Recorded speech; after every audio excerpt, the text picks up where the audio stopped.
Muchachos, muy buenos días, qué gran gusto estar de nuevo con ustedes. Vamos a darle continuidad a las asesorías que ya hemos estado llevando con algo de tiempo. Como podrán observar en el pizarrón, ya estamos y vamos a entrar a este segundo tema que nos compete, que es los compuestos químicos. Ya vimos las propiedades de la materia, ya vimos cómo es que se forma la materia, cómo es que está constituida la materia y de qué está constituida la materia. ¿De dónde vienen entonces los átomos que conforman compuestos o que conforman sustancias que al mismo tiempo cuando se unen generan mezclas? Y estas mezclas, bueno, pues le dan las propiedades a absolutamente toda la materia que nosotros podemos observar o bien tocar con nuestras manos. Con base en esto es precisamente por lo que entramos ya en esta parte. Vamos a hablar de uno de los acomodos, si no es que mejor dicho, el acomodo ideal, exacto, en el que nosotros encontramos a todos los elementos químicos habidos por haber quizás. Hemos estado experimentando también algunos cambios en esto. Vamos a hablar, muchachos, de la tabla periódica. ¿Vale?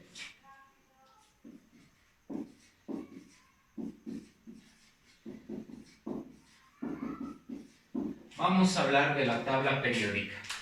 Y empecemos a platicar un poquito. Corría el año de 1869, años antes, muy seguramente 1865, cuando un ruso, un químico, matemático y economista de los más famosos en esa época, ruso, llamado Dmitri Ivanovich Mendeleev, estaba experimentando con los elementos químicos que ya se habían descubierto hasta ese momento.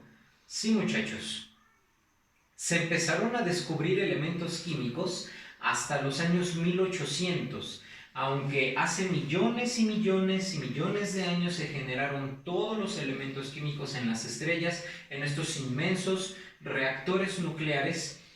Y a pesar de que ya habían pasado muchos años y que la tecnología ya había avanzado brutalmente a una velocidad vertiginosa completamente, recuerdan en la sesión anterior que hablamos del modelo atómico, que fue en estos años, en los 1800 y tantos, pero en Francia, que la revolución industrial empezó a darle a la tecnología y sobre todo a la ciencia un pico exponencial de crecimiento, y entonces la física sobre todo empezó a crecer a pasos agigantados. Sin embargo, la química se iba quedando atrás, muy atrás, si la comparamos con los avances de la física.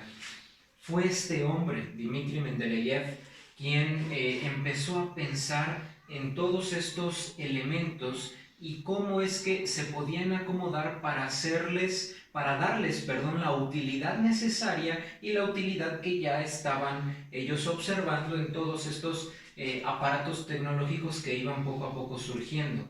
Para esto, se los escribo entonces, en el año de 1865, el ruso Dmitri